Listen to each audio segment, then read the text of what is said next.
As pessoas começaram a ficar muito assustadas, elas não queriam mais ficar nas suas casas na zona rural, elas começaram a ir para a zona urbana, né?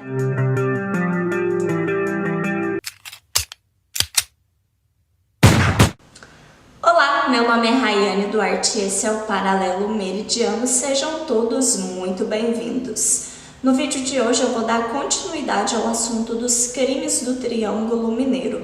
Inclusive, se você ainda não assistiu o primeiro vídeo, onde eu falo sobre os crimes do Agradinho, eu vou deixar aqui no box de informações e também no final do vídeo para que você possa assistir. Mas, pois bem, dando continuidade, no vídeo de hoje nós vamos falar um pouco sobre a história do Orlando Sabino, que ficou conhecido como o Monstro de Capinópolis. E eu começo esse vídeo com um questionamento para a gente refletir um pouco. Será que o Orlando ele realmente matou todas as pessoas que disseram que ele matou?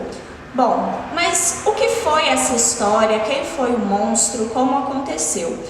Esse crime ele foi palco aqui no Triângulo Mineiro e também em algumas cidades do estado de Goiás, cidades que fazem divisa aqui com o Triângulo Mineiro, na década de 70. Estima-se que o primeiro caso, o primeiro crime, ele tenha acontecido em 28 de dezembro de 1971 e continuaram acontecendo até mais ou menos 10 de março, quando o Orlando ele foi preso.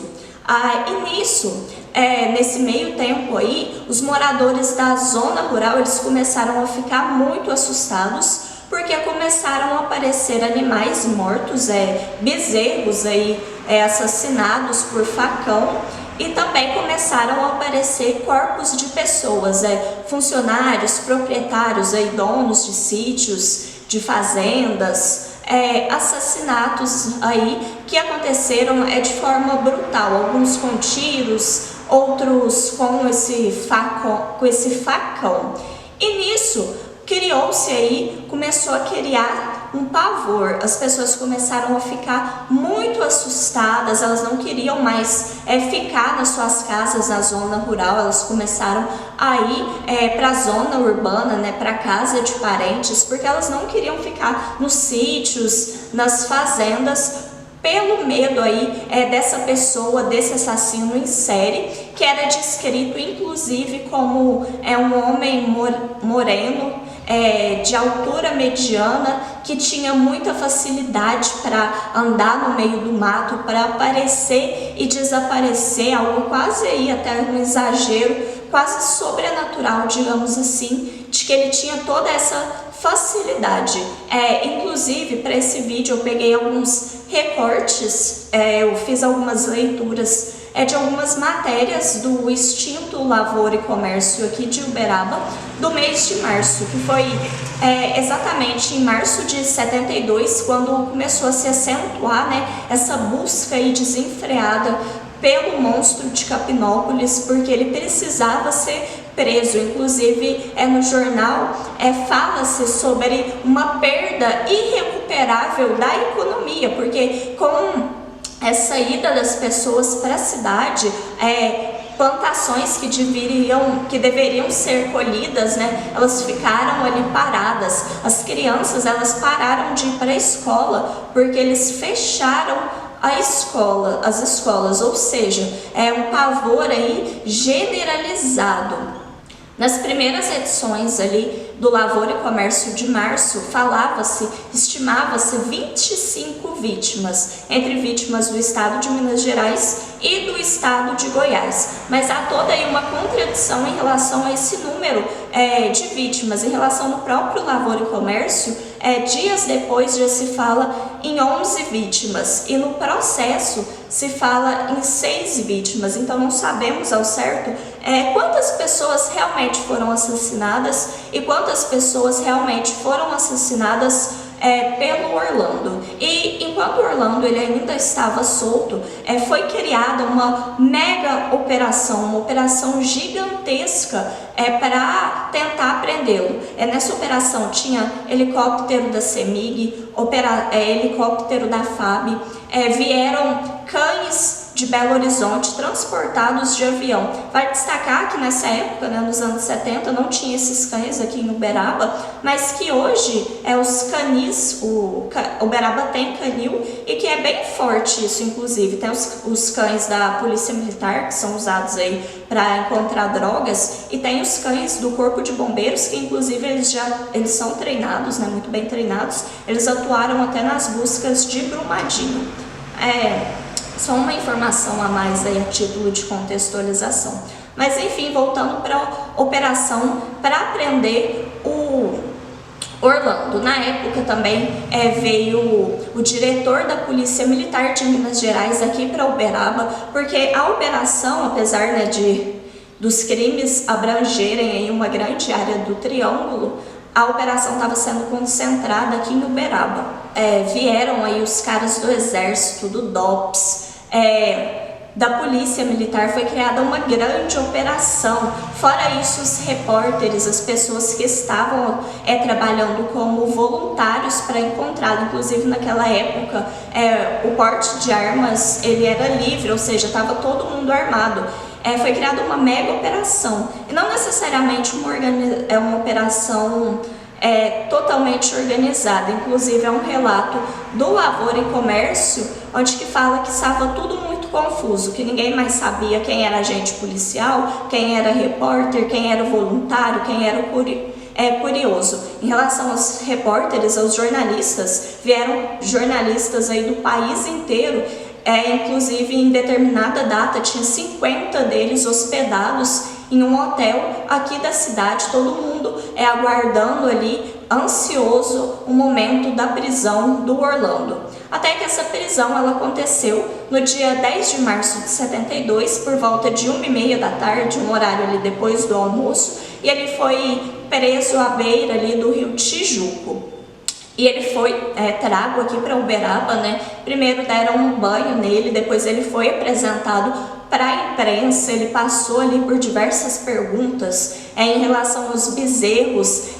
Perguntaram para ele por que ele tinha matado os 19 bezerros, e ele falou que ele não sabia, porque tinha dado alguma coisa nele, ele tinha matado esses bezerros. Mais pra frente ele entrou em contradição e disse que matou os bezerros de raiva.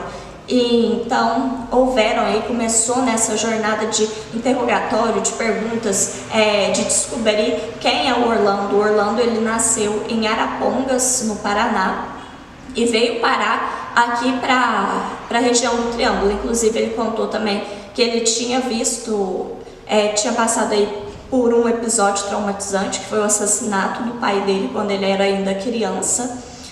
Enfim, a partir disso as pessoas foram conhecendo quem era o Orlando, e houve também uma quebra de expectativa, porque se falava em uma pessoa que tinha tanta habilidade para andar no meio do mato, para conseguir arma, para matar as pessoas, matou 19 bezerros. E quando ele apareceu, ele era um rapaz de aproximadamente 25 anos, ele não estava com documentos, magrelo, franzino, com cerca de 1,60 m, um rapaz negro aí bem pequenininho, digamos assim.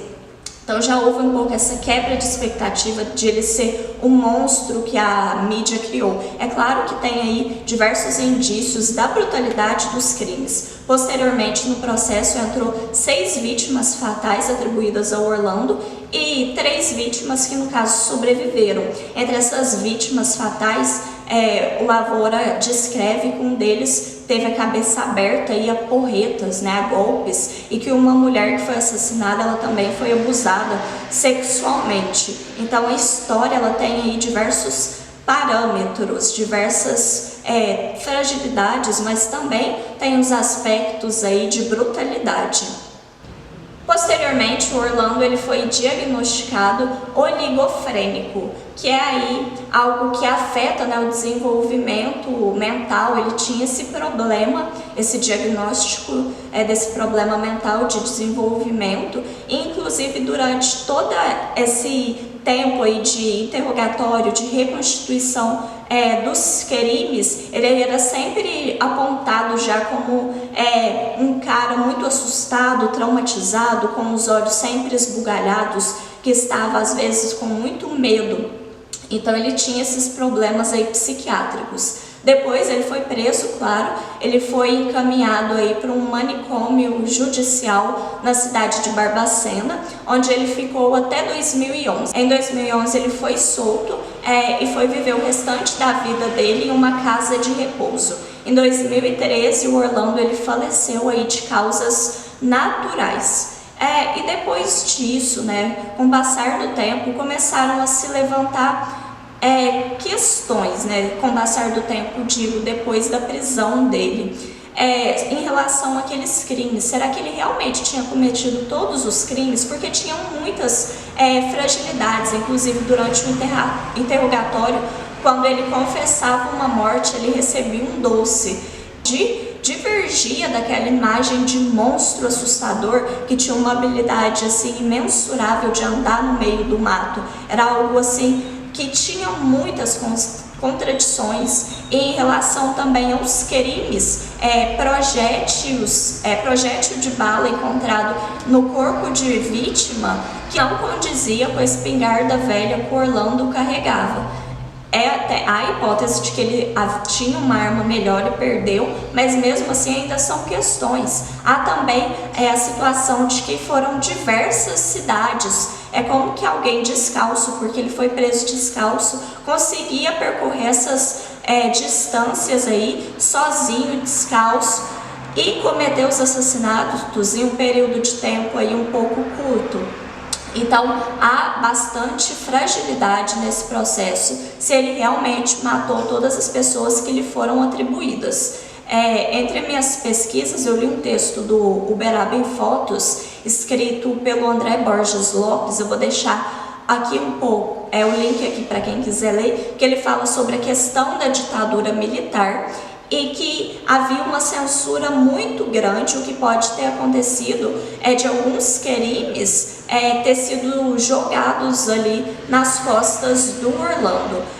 O Joaquim Borges, ele fez ali uma pesquisa onde ele traz a possibilidade de que a operação da polícia, na verdade, fosse uma cortina de fumaça para esconder uma operação onde a polícia procurava por guerrilheiros de esquerda. Tem também um livro escrito pelo jornalista Pedro Popó, onde ele também vem trazer um pouco mais com profundidade toda essa questão, todos os aspectos envoltos aí nesse crime. Bom, pessoal, esse foi o vídeo. É claro que a história do Orlando ela é bem mais complexa, né, com diversos aí outros fatos, outros detalhes.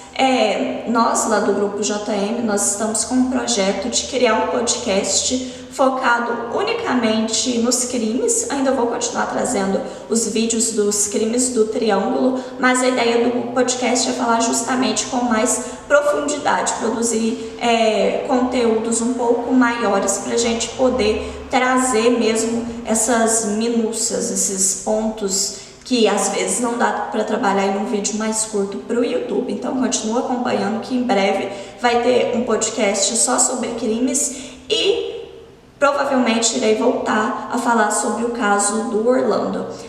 Para quem assistiu até aqui, muito obrigada. Não deixe de se inscrever no canal, de comentar caso você se lembre desse caso aí do Orlando, falar um pouco sobre as suas lembranças. Vai ser bastante interessante para eu ter conhecimento e ler sobre. Muito obrigada por assistir até aqui.